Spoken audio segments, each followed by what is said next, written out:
momento se establecieron las posibilidades de los despidos objetivos que no existían, o bien sufrimos también el sistema de pensiones graves recortes en materia de desempleo, se introdujo el IRPF en las pensiones públicas, que hasta entonces no existía, o se modificó la forma de cálculo de la pensión de jubilación y se incrementó los años que eran necesarios para acceder a la misma.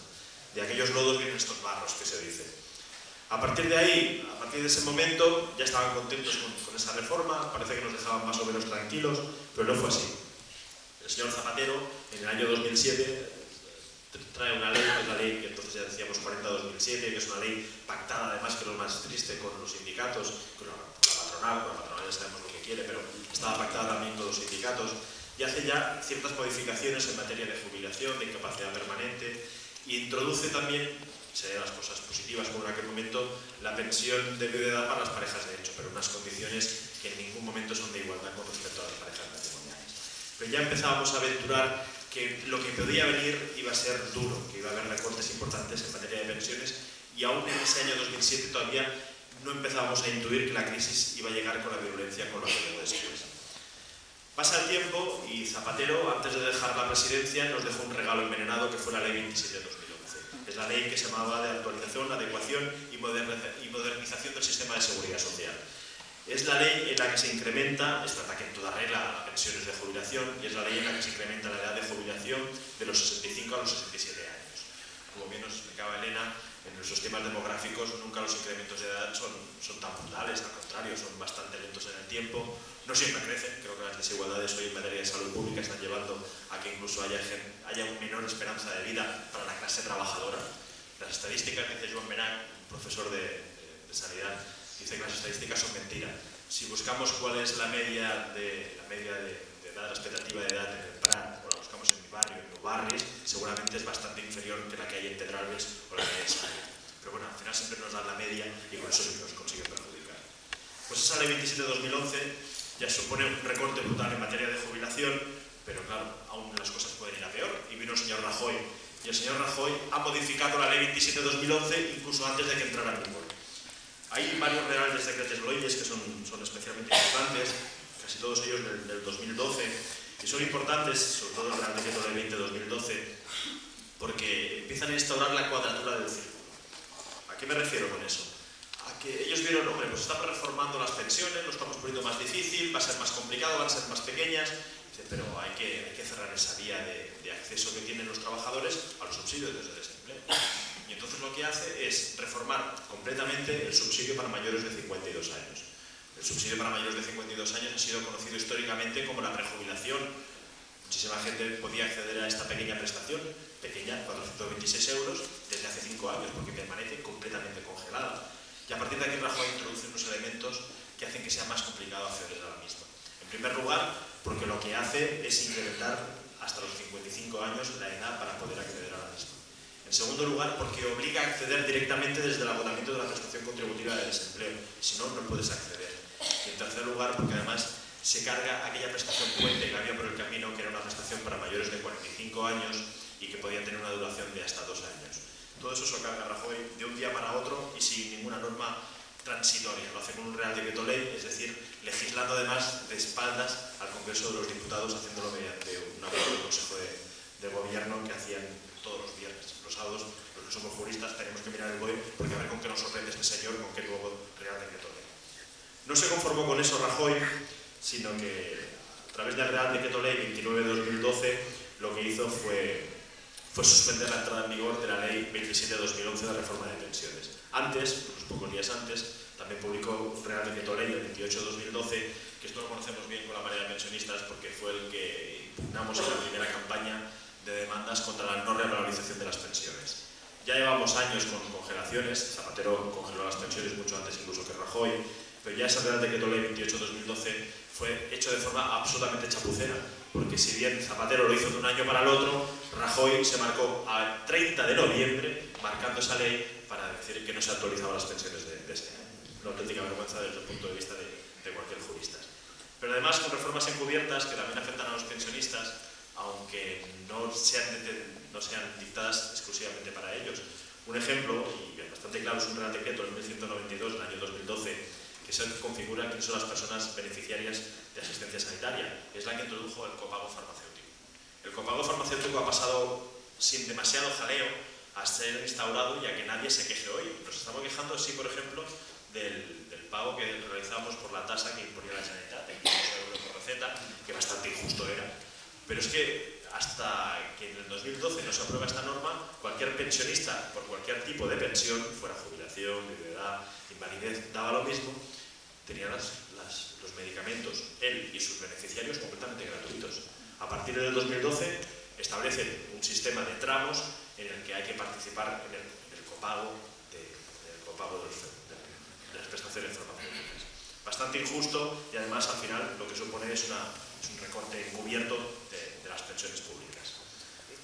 Seguimos avanzando, no para mejor evidentemente, y en abril del 2013 se publica el Real Decreto Ley 5/2013. Otra vez vuelve a legislar de cara de espaldas al Congreso y lo hace de la noche a la mañana y establece un panorama que, si antes decíamos que la Ley 27/2011, la que publicó Zapatero, fue muy restrictiva en el sistema de pensiones, el Real Decreto Ley que aparece con Rajoy es aún más restrictivo, incrementa aún más los requisitos para poder acceder a la jubilación y consigue ya, ahora sí, la cuadratura del círculo. Allá lo consigue de forma definitiva. ¿Por qué? Porque así que ha conseguido, os explicaba el tema del subsidio para mayores de 52, ahora mayores de 55 años, consigue crear una bolsa importantísima, se está creando a día de hoy, de gente mayor de 50 años que, por una parte, tiene impedido el acceso a las prestaciones de desempleo o, si puede acceder a las mismas, lo hace en condiciones muy desventajosas. Y, por otra parte, consigue que esas personas que son mayores de 50 años, que antes tenían una expectativa de jubilación anticipada, no puedan acceder a esa jubilación anticipada porque los requisitos para acceder a la misma son mucho más duros. ¿Se conforma con eso el gobierno actual? Pues no se conforma con eso. Y además sigue avanzando y nos va a dar un golpe otra vez en la columna vertebral del sistema. Y aparece la Ley 23/2013. De esa Ley 23/2013, que se publicó a finales del año pasado, del 2013, aparecen dos cuestiones que son fundamentales. Una, que es la que la marea pensionista se está volviendo a reclamar, y es la desvinculación de la revalorización de las pensiones respecto a IPC. Si eso en el año 86 os comentaba que fue un hito, se consiguió en aquel momento esa revalorización anual según IPC siempre, a partir del año 2013 ya se instaura legalmente que no va a ser así. Se inventan eso que llaman índice de revalorización y que es verdad, como explicaba Elena, que fue objeto de estudio por parte de unos supuestos expertos, decía la entonces ministra de Empleo, la señora Báñez, que eran expertos en la materia. No es que eran expertos, eran directamente pues, empleados del BBVA o de UNESPA, de la federación que aúna a todas las entidades financieras y aseguradoras, todas aquellas que precisamente tienen intereses en que se suscriban planes privados de pensiones. Y todos llegan a la misma conclusión, y es que el sistema es insostenible, como se dijo en el 95, y en realidad no fue así, y como se venía diciendo hasta ahora. Esa demanda, por lo explicaba Domiciano, es la que ahora estamos planteando ante los tribunales, porque entendemos que es, como decía antes, contrario al artículo 41 y al artículo 50. Eso va en contra de las pensiones dignas y del sistema público de pensiones. Pero aún nos ha dejado un caramelo aún más envenenado el PP. Cuando ellos ya no estén, que esperemos que sea pronto, todavía tendremos un daño, una bomba de relojería que aún no ha explotado. Es el factor de sostenibilidad. El factor de sostenibilidad entrará en vigor en el año 2019. Y para los que no somos economistas, como es mi caso, es absolutamente indescifrable saber qué va a suponer. Y digo que es indescifrable porque lo que vienen a hacer es decir, si usted incrementa su edad de vida, si su esperanza de vida va a ser mayor, su pensión se tendrá que repartir en todo ese tiempo nuevo que usted va a vivir. ¿Y cómo sabré yo lo que voy a vivir? Pues tendrán que hacer un estudio demográfico. Entonces harán un estudio demográfico en el que dirán que voy a vivir muchos años y van a repartir mi pensión y me van a pagar mucho menos. Hay estudios diferentes. Hay gente que dice que puede suponer entre un 15 y un 20% de pensión inferior a la que se está reconociendo a día de hoy. Insisto, eso lo tenemos ahí a 4 años vista y supondrá, si ya las pensiones están congeladas, si ya no están revalorizadas, además va a suponer un descenso en la pensión que puedan percibir los trabajadores muy acentuado. Creo que el panorama es bastante triste. Pero si antes por lo menos teníamos la esperanza de poder hacer la jubilación anticipada, recordemos, aquí habrá gente que habrá cotizado antes del año 67, le daba aquella condición de mutualista y podía hacer una jubilación anticipada, eso sí, con una enorme penalización, pero podía hacerla. O si no, quien había sido despedido por culpa de algún expediente de regulación o algún despido reconocido como improcedente y podía jubilarse con con 61 años, también con penalización, pero le permitía acceder a una pensión aunque fuera inferior con anterioridad. Hoy eso se va a ver muy dificultado. Hoy se exige para poder hacer una jubilación voluntaria anticipada en función de la modalidad entre 33 y 35 años de cotización. Eso nos va a llevar, y lo veremos en muy breve tiempo, a que sea prácticamente posible hacer una jubilación anticipada. Ya es el objetivo, ya lo que persigue. Pero, ¿y qué ocurre si cumplo con esos requisitos? Pues no se preocupe usted, que accederá a la pensión, pero su pensión será más pequeña. ¿Por qué? Porque entre las cosas que ha planificado el gobierno para reducir las pensiones está el cómputo, el tiempo que se tiene que invertir para realizar el cálculo. Estábamos hasta ahora con 15 años para hacer el cálculo de la pensión de jubilación y estamos en el tránsito hasta los 25 años, hasta los últimos 25 años. Porque si se nos dice que el esfuerzo contributivo es el que ha de utilizarse para realizar el cálculo de la pensión, bueno, pues déjame usted elegir cuáles son mis mejores 25 años. De eso nada, los 25 últimos. Y además con una figura que antes me preguntaba Domiciano y lo comentaba Juan cuando hablábamos en Petit Comité antes de empezar, y además introduciendo una reforma importantísima que también ha pasado de tapadillo, que es el tema de la reforma de la integración de lagunas. Hasta ahora, cuando un trabajador no tenía cotización en un periodo determinado, se aplicaba, a efectos del cálculo de la pensión de jubilación, se le aplicaba como mínimo la base mínima de cotización. Eso era algo muy frecuente en personas que tenían el subsidio para mayores de 52 años. Hoy eso también se ha reformado y no se ha explicado. Y solamente se aplicará esa integración de lagunas a 48 mensualidades, a 4 años. El resto se integrarán por el 50% de la base mínima. ¿Eso que nos lleva? A que hoy calculando una pensión, sea con 15 o sea con 25 años, con bases mínimas, que da justo 600 euros, eso significará que habrá pensiones que estarán por debajo de 600 euros. Y además el legislador también ha reformado, y además en silencio para que no se sepa, que el complemento de mínimos estará, uno, vinculado a la residencia de España. Usted es marroquí, usted es ecuatoriana, usted se va a su país, usted no cobra complemento de mínimos.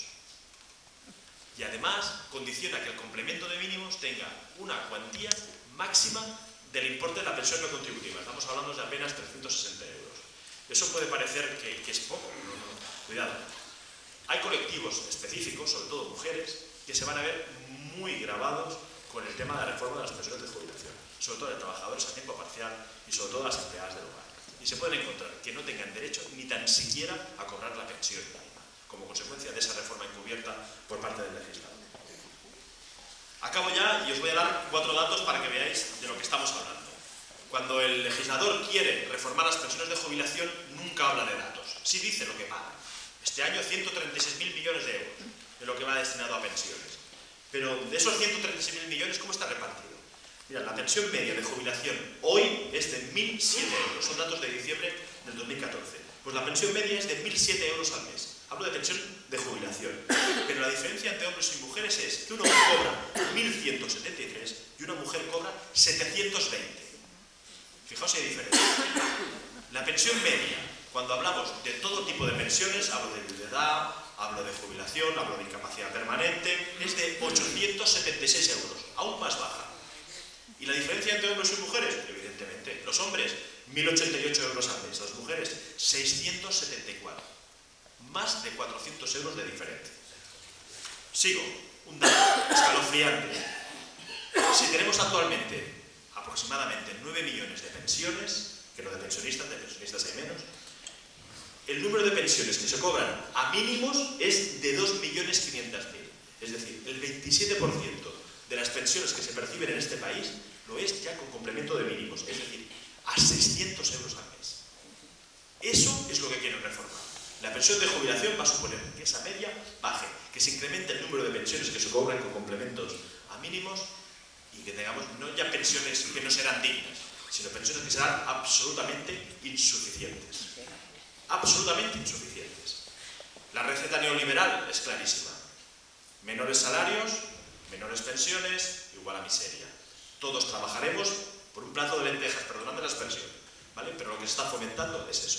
Entonces, hoy, ya lo voy a dejar esto en manos de Domiciano, que será el que lo explicará, cuando vayamos a los juzgados, cuando vayamos al INSS, cuando nos reunamos en días como hoy para manifestar que ya basta de recortes, que ya basta de tocar el sistema público de pensiones, estamos defendiendo algo más, estamos defendiendo el Estado social, estamos defendiendo que los trabajadores tenemos derecho a trabajar por algo más que por otra.